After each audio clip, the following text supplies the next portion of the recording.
Hello everyone, welcome back to the Lumpy Studio, and today I'm here to review Stranger Things Season 5, Volume 1. The final season is here. It was crazy that I was watching the final season, and that, the days leading up to when it dropped, I'm like, there is no way that this is coming out, just because it had been so long that I almost thought it was fake. It wasn't really until I saw, the real footage, and it really, honestly, is showing up on Netflix that I'm like, okay, it's here, it's real, we're getting this, finally. So, it was funny, I actually went to see Wicked for Good Wednesday night, so I was in the middle of Wicked for Good when Stranger Things came out, and I'm like, I'm avoiding spoilers at all costs, so I went home around 10, and I watched the first 3 episodes, but it was around 2 a.m. when I finished. I'm like, okay, I'm going to save episode 4 because I knew episode 4 was big. I'm going to save it for the morning. So I watched that Thanksgiving morning, and I'm glad I waited because that was a huge episode. Definitely my favorite of the 4. But overall, I enjoyed Volume 1 a lot.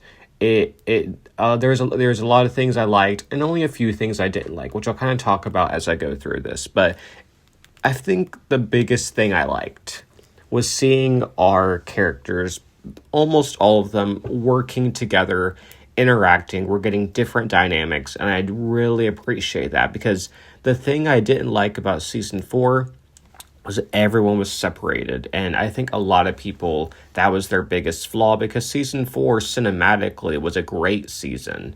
And, you had the long episodes, you had a lot of great action sequences. The Vecna plot was interesting. So Season 4 had a lot of good things, but the characters were separated. So going into Season 5, for Episode 1 especially, everyone's together. And then, you kind of have people going off into, doing different things, which that's to be expected.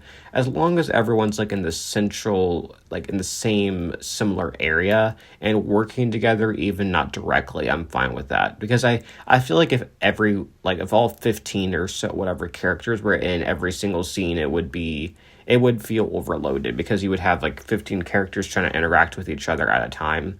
So I think this made the most sense. So I'm enjoying that aspect of it. So I really debated about how I wanted to structure this video, or you're just listening to this, so really not a video, more like a podcast, I guess we can call it that.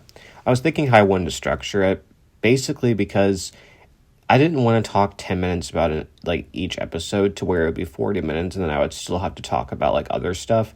So I'm like, okay, what I'll do is I'll briefly talk about each episode as fast as I can without rushing it. Mostly just what I liked, what I didn't like. I'm not going through every single plot, because you can read recap articles for that explain everything, and YouTube explanations and Reddit, and people will break everything down for you. You really don't need me to break it down for you. I can just simply talk about what I liked, what I didn't like about each episode, and then I'll talk about the characters and the relationships too, and then who I think will die in Volume 2 and 3. But I would say out of the 4, Episode 4 was my favorite, and I think for most people it was their favorite because it had the most action. And for a show like Stranger Things, you're watching for, yes, the characters and the relationships, but mostly for the action, because that's what the show centers around. So obviously Episode 4 was my favorite. I would say Episode 1 was my least favorite. I would say I enjoyed it more as it went on. I think with Episode 1, there was a bit too much exposition in it. And, you had Robin doing her podcast episode, which I did, or radio show. I did enjoy that. I think out of everything they could have done to explain everything, it made the most sense. I just feel like it took a while to get into the meat of it all. And there was a lot of slow scenes, and I think I get it, because you have to hit the reset button somewhat, because it did jump forward 18 months. It was hard for me to remember that there was such big of a time jump between the end of Season 4 and here. I do think them putting a metal Band-Aid over the upside down, I'm like, really? I feel like it would have been, I mean, I guess it's a military thing to do, right?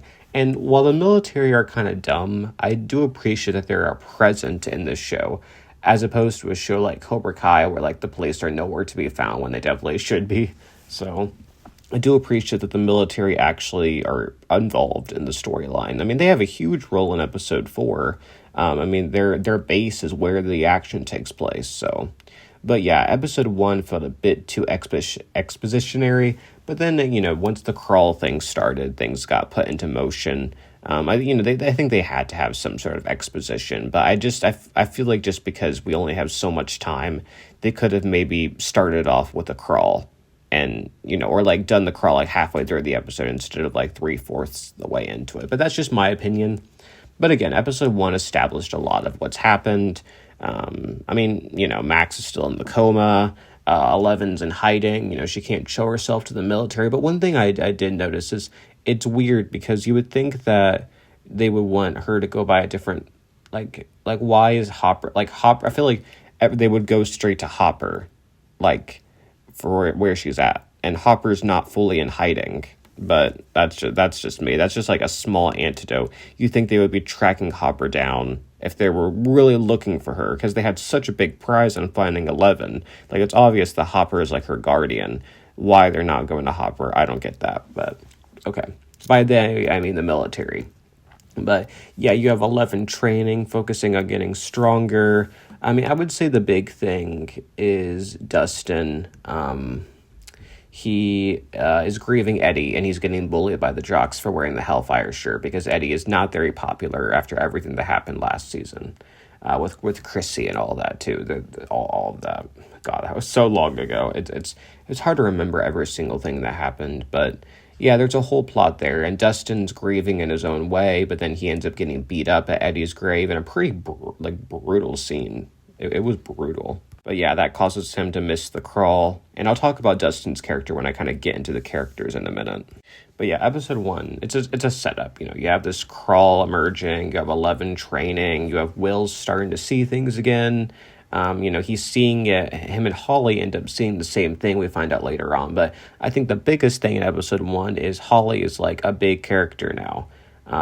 She's played by a different actress, and I gotta say the new actress did a great job of playing Holly. I was really surprised. She was really strong, and I think part of what Holly is going through is that she's the youngest, and there's quite an age gap with her and her older siblings, and they're off doing all of this fighting monsters and everything, and she's just stuck at home. She has to deal with her parents arguing.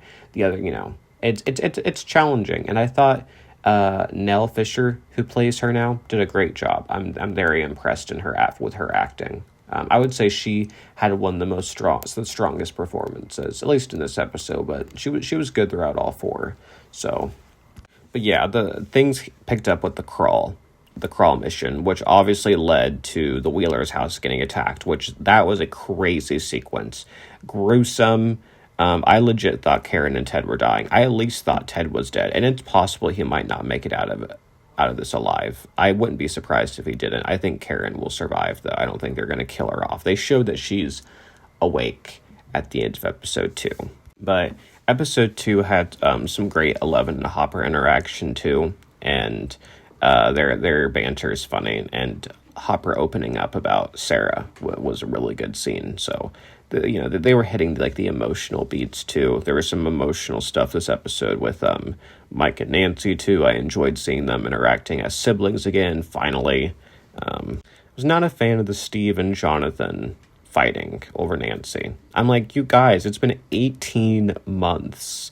And I honestly really don't think Steve is really trying to impress Nancy. I think he's moved on. I think Jonathan has some insecurities that he needs to work through. And that's why he's so hesitant on what he moving forward with Nancy, which I'll talk about when I kind of talk about the Nancy and Jonathan relationship.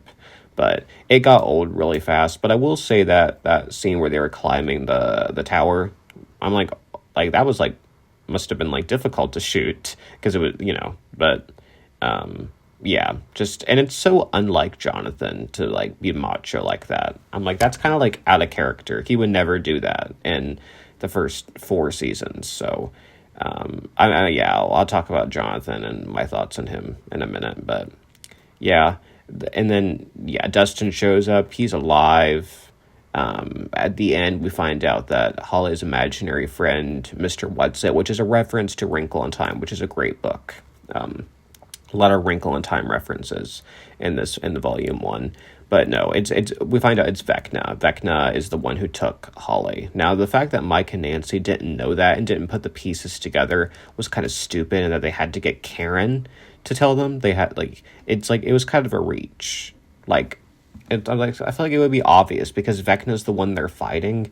Wouldn't it be obvious that like he's the one who took Holly? Like who else would it be? I mean, I guess there are other monsters, that they fought off, but I just feel like it would have been a little bit more obvious to them, and that would have been their first thought, that Vecna took Holly, and that he, like Henry, the human version, was her imaginary friend, because it wasn't really surprising at the end when you found out it was him.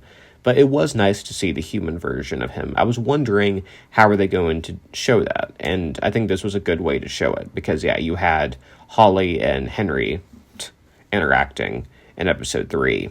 Him coming across as normal, and I was kind of wondering what are they doing with Holly's character, because episode 3 just showed like a lot of scenes with her like playing dress up, walking around the house, almost like a Home Alone style, if you want to say that, and you're like, what is going to happen with this dynamic? It just felt weird.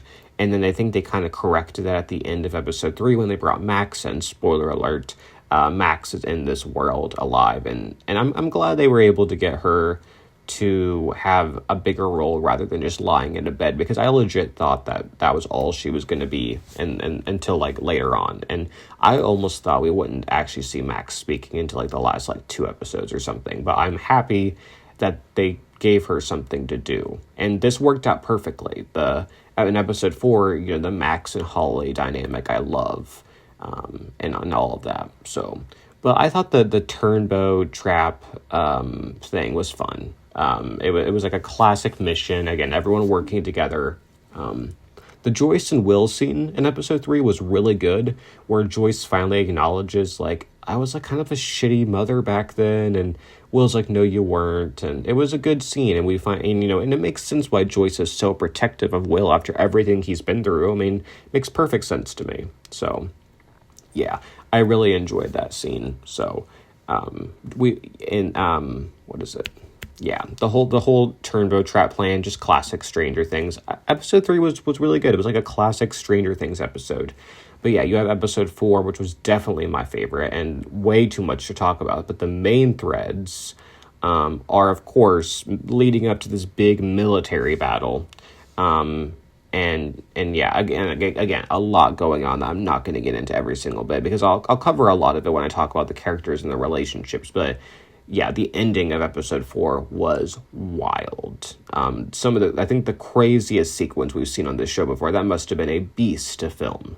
I have no idea how you would pull that off. Just the amount of insanity in that was crazy. But yeah.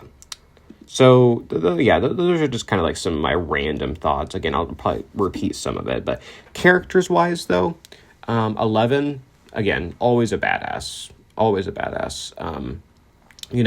I'm curious. Like, I enjoyed her scenes with Hopper. I enjoyed she got to interact with Nancy a bit. 11 was in pure form. I like that, we got to see her flying, which we haven't seen before. Great. She was great. I'm curious, obviously, spoiler alert, her sister 8 is back. So I'm curious what 8's involvement is going to be. Like, are we just going to get her in one episode? Or are we going to get her as working in the final battle against Vecna? I'm going to hope for the latter. I think her 11, 8, and Will together as a trio, being like the final 3 with their powers, would be incredible. I'm really hoping they do that. Will was great in Volume 1. So much better than he was in Season 4, which did a great disservice, because Noah Schnapp, regardless of what you think about him in real life and his views, I think he's a great actor. So I'm kind of willing to put those aside to acknowledge his acting. He's really good. So, he was kind of like, even he got to the point where he was even like leading those sessions that Mike usually does, where he kind of explains what's happening, which is huge for Will to kind of be like in the center there. And again, I loved his interactions with Joyce. I would have liked to see him and Jonathan interacting. Hopefully we'll get some of that in Volume 2. And of course, him and Robin, which I'm going to talk about at the end, because that was my favorite new dynamic duo in this whole thing. So, And yeah, I don't like. Do I want to like Will? That ending scene with Will in episode 4 was badass. I'm like, oh my god, I was shooketh. I was blown away by that whole thing. I'm like, wow, they really went there, and he looked great. And of course, he doesn't have the bowl cut anymore. His hair is so much better. And yeah, so Will's in fine form, peak form in Volume 1. So I'm looking forward to what they'll do with him in Volumes 2 and 3. Mike was good. He didn't have a whole lot to do, but in episode 3, he had that leader of the party scene. You know, he had a lot of he was kind of with Lucas. Those two had like were on their own mission, and they were paired together for most of this. So yeah, he didn't have a whole lot to do, but he like wasn't like bad or anything. Like just kind of like stayed. We'll see what he has to do. You know, he had such a big role in the first few seasons that they kind of toned him back a little bit. Say with Lucas. You know, Lucas has like the occasional good scene. Obviously, his scene with Max, like the scenes with Max by the bedside, were great scenes. His interactions with other characters are great too. Again, Mike and Lucas, I mean, outside of their relationships, they really don't have like really someone immediate. And because Max is in a coma, Lucas is kind of just like a wanderer. You know, he kind of like is there, you know, like he kind of like moves around. He doesn't have like a set plot that he's in. And, you know, Mike's kind of like where he's needed to be. So, and you know, and Mike did have good moments with Nancy. And what I will say about Mike, I forgot to say, is that the scene where he gives Holly her like D&D figure was a really cute scene. I really like that. He you know, he's such a good brother. I did really like that scene. So Dustin, though, it was hard to see Dustin like this. He's grieving, I get it, but still difficult to see how he snaps at Steve. And I understand him going to the grave, but he did kind of instigate some of the stuff with those jocks. You know, that's the tricky thing. And he did hold his own pretty well, all things considered, in the fight with the jocks, but you know, I'm missing that classic Dustin. You know, he's just kind of down. And again, it makes total sense. But I'm curious in the next few volumes how, like, he's obviously has to, like, there's only goes up from here for him. So interesting what they'll do with Dustin. Steve, though, Steve was good. He was kind of mellowed down a bit, though. Like, I didn't feel his presence much. They really, I think Robin kind of took his place and they gave her a whole lot more story. But Steve was fine. Again, it's hard to see him and Dustin at odds. He's very much like I think I'm pretty sure he's over Nancy and that he has no intention there. But maybe there's more to that. I think it's mostly Jonathan's insecurities, though. Not going to lie. Nancy was great. Nancy's always great. Natalia Dyer is great at playing her.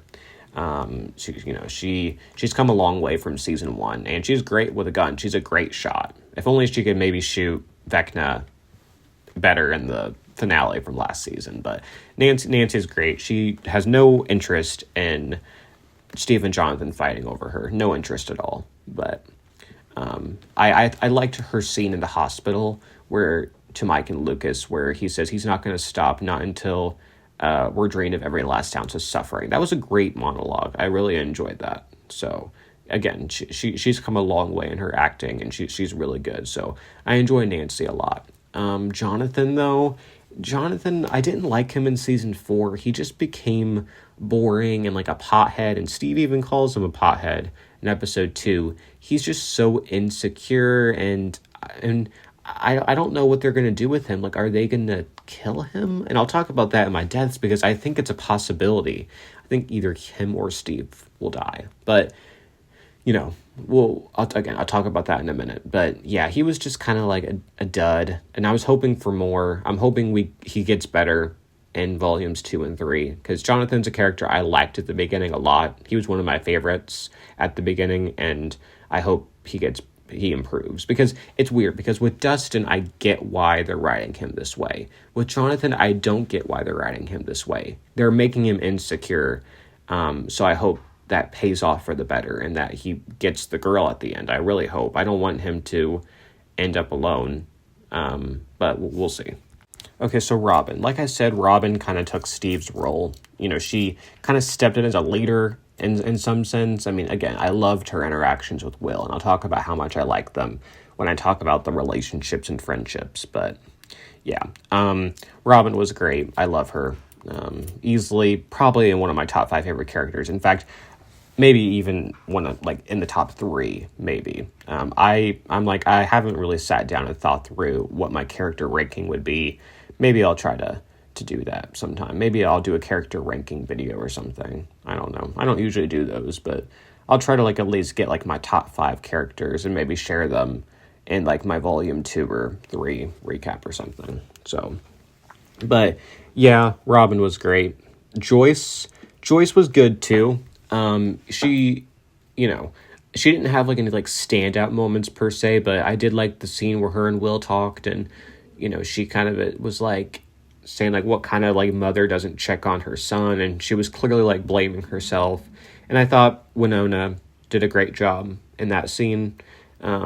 So Joyce was good. Again, no like standout moment per se. I mean, the characters that had the main standout moments were like Will. 11 had some good stuff too. Dustin, not necessarily for the best. Nancy was great. Joyce didn't have like a whole lot to do, but her scenes were good. You do kind of get like a little bit annoyed with how overprotective she is of Will, but you also understand it. It makes total sense. So Hopper was great. I love Hopper. Again, Hopper is in like my top 5 too. I really need to sit down and like actually or like write down what my top 5 are. But Hopper was great. It made total sense for him to be the one leading the crawls. Out of everyone, it just makes sense for it to be him. He is hard on Elle, and that is hard to see, but he's always been kind of gruff. That just is his character.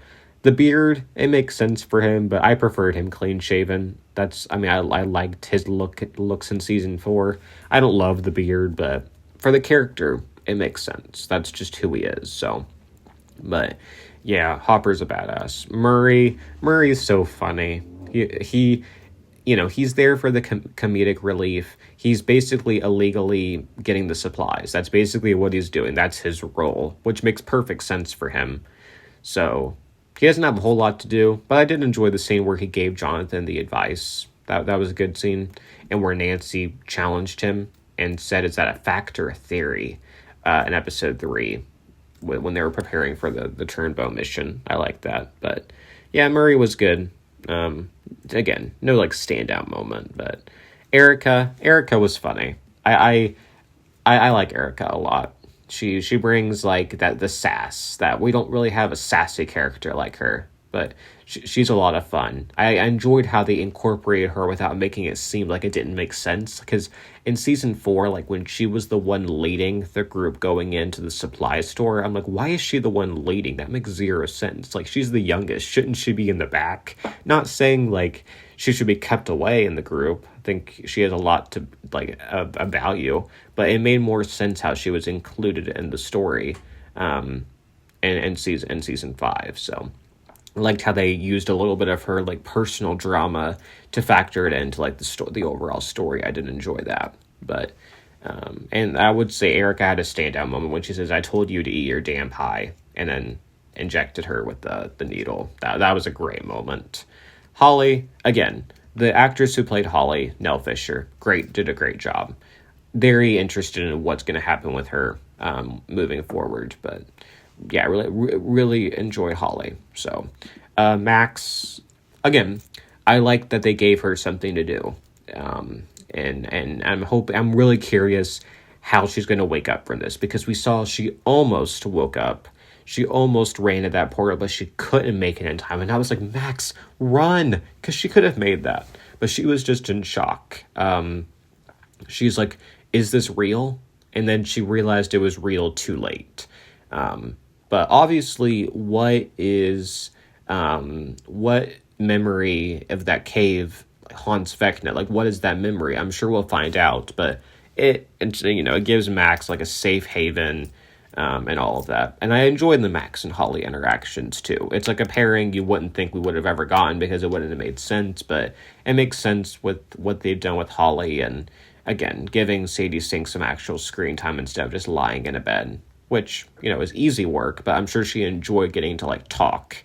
and getting an actual role in the story. Because I was not expecting her to show up like that. I was thinking she would be on her bed the entire 4 episodes. I thought there was a chance maybe she would wake up at the end of Volume 1, but even then, I didn't think that was going to happen. Now, when do I think she'll wake up? I think we'll see an escape in, like, episode 6, 5 or 6, maybe 7, but I'm thinking, like, 6. I'm thinking episode 6, because it is called Escape from Camazotz. I think that'll be when Lucas breaks her out of the hospital, because we know it's going to get attacked by Demogorgon, so... Derek, I didn't like Derek at first. He was just like a stupid bully and all of that. They really emphasized that he's fat, like with how much he was eating and all the fat jokes he was making to other people. But, you know, he came through at the end. He proved himself to the group, so we'll see what they do with him. It's like he's like kind of like good for like the comedic relief and you know, and all of that, but like he doesn't like need like a whole lot of screen time, obviously. So the relationships. So Mike and Eleven had one scene. It was a cute scene. I think, like, okay. So, because I have Mike and Eleven and Mike and Will back to back, I'll go ahead and discuss what I think is going to happen. I'm mixed, because I want Will to be happy. I want him to find someone who loves him. I just don't think that's Mike. I feel like I was really trying to watch that Mike and Will scene. I'm kind of like, I was supposed to talk about Mike and 11 first, dang it. But I was really trying to watch that Mike and Will interaction in episode 4 and see if Mike was like showing any sign of interest in him. And I didn't see any. And when Will like playfully hit him in the chest and Mike didn't really react, I'm like, yeah, I don't think it's happening, guys. Like, and because I was like, in Volume 1, I feel like we would know. And all the Byler fans still think it's going to happen. But because of the childhood memories that Will has with Mike. But, like, I don't know. And I'll talk about that specific scene with Will and Robin at the end, where I have a little more of an opinion. But I do think Mike will still end up with 11. I think it just makes more sense, in my opinion, for the show. It started with them. It'll end with them. So, Nancy and Jonathan, so they had, like, no one-on-one interaction. All their scenes were either with Robin, Steve, or Murray, or in a group. No one-on-one scene. For a minute, I didn't know they were still dating. But, so I just have a feeling that Jonathan will try to propose. I just don't, either Nancy's not going to accept it, or he won't get the chance to propose because something else will happen. Whether that's a death or a bigger moment that will overshadow it. But I'm just like, there's just really no interest between the two of them. And it's not like a chemistry problem.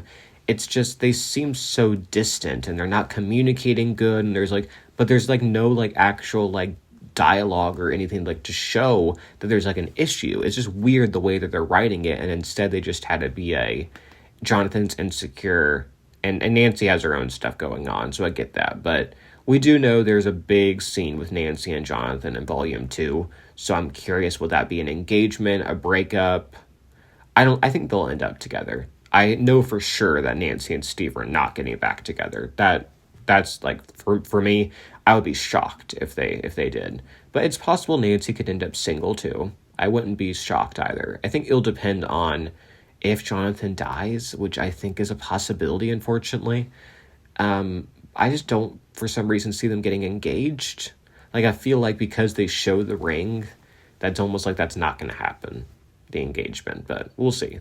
Robin and Vicky were cute in episode 1. I enjoyed their stuff. I think they'll end up together. They'll be fine. Joyce and Hopper, they'll end up together. They'll be fine. Again, we only saw, like, for Mike and 11, Robin and Vicky, Joyce and Hopper, we only saw them interacting in episode 1. I'm sure Joyce and Hopper will be fine. And the scene where he says you get more and more beautiful every day was cute, really cute. Lucas and Max, they'll be fine, I think, once they come out of this. I think Max will come out of this and they'll be good. Dustin and Steve, again, hard scenes to watch. We know there's an emotional hug scene in Volume 2, I'm assuming. So I think they'll mend. I think they'll, and then I think the Dustin's being so cold because he's grieving, and you know, he's being rude to Steve because Steve is the closest person he has. And when you're hurting, you push away the people closest to you. That's just the way it works. That's how grief and pain. It's just natural. So it makes total sense, but it's hard to watch, because they're one of my favorite duos, and overall, most fans love them together. So it's hard to see them fighting like that, but they'll make up. Probably that scene where they'll hug it out. They'll be fine. So, Will and Robin, my favorite duo. Love them together. They're so funny. It's like giving Will someone besides Mike and Joyce to interact with is great, and Jonathan, I guess, too. It gives him like just someone, and like you wouldn't think about it, but but it kind of makes sense too. They're the only two canonically gay characters besides Vicky, so it makes total sense. Though I enjoyed seeing the interaction. One of my favorite scenes was when Joyce finds Will and Robin together, and like we see like the car like break and like turn around, and it's so awkward in the car. But it's a really, really nice friendship. My favorite new duo in all of this. So I love them together. Noah and Maya play off of each other really well. And of course, the 11 and Hopper scenes are great too. So, and then one character I did forget to mention was Dr. K. And I think the actress Linda Hamilton does a great job of playing her.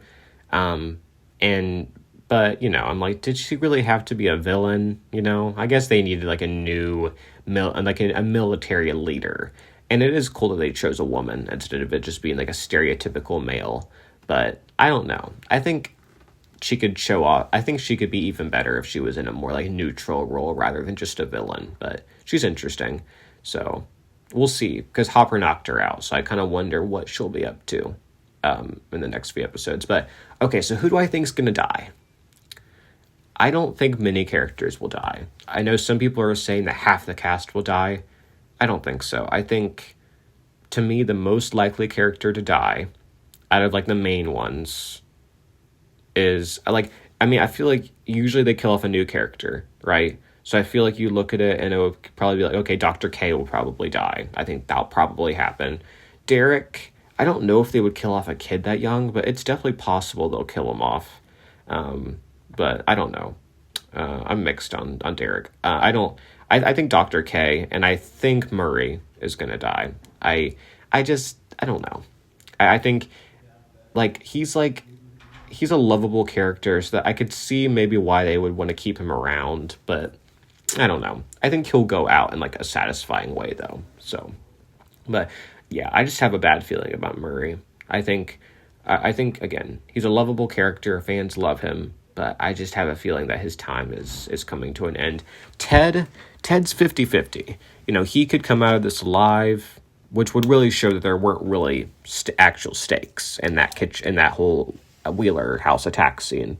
But Karen will come out of this alive, I know. Ted's 50-50, though. They could just, subtly kill him off while he's in the coma. So I think either Steve or Jonathan will die. That's my honest opinion. I think one of them will die, and I think Steve's slightly more likely to die, because I thought he would die at the end of season 4, and I was shocked when he didn't. But I think because a lot of people, Steve's one of the most thought about characters to die, I think Steve's slightly more likely. But because we saw that Jonathan had the ring, it's almost like he's going to die before he gets the chance to propose. So that's kind of my reasoning, my thought process there. But I think one of them will die. That's just kind of my guess. And no, I don't think Nancy will end up with Steve if Jonathan dies. She'll end up alone. If Steve dies, it doesn't really matter. She could end up with Jonathan, or she could be single. But I think either Steve or Jonathan. And it would be hard to see Joyce lose a son. With Steve, I guess there wouldn't be a parent. It would mostly be Dustin and Robin and Nancy and Jonathan. The characters closest to him. It would be really hard. With Jonathan, you would have Will, Nancy, and Joyce. So, and 11 too, because that's her brother. It would just be different emotional reactions for whichever character. Now, Will and 11, I think 11's fine. I think Will's fine. I don't think they're killing off someone in the main party. 11 would be a little bit more likely to die, but even then, I don't think so. But yeah, I think Max and Holly will come out of this too. So if they were to kill Max, I think they would kill her off at the end of season 4, and they didn't do that. They kept her alive for a reason, because she's going to be alive at the end. So kind of my overall, I think Dr. K is going to die. I think Murray's going to die. And I think either Steve or Jonathan will die. And then my maybes, like 50-50, Derek and Ted. So my death predictions. Comment down below your death predictions. Who do you think is going to die? What did you think of Volume 1 overall? What did you like? What didn't you like? What are you looking forward to to Volume 2 and 3? I'm excited to talk about it with you guys when it comes out. On Christmas, Volume 2 is. New Year's Eve for Volume 3. So thanks everyone for listening to this video. Like, comment, and subscribe, and I'll talk to you guys soon. Bye, everyone.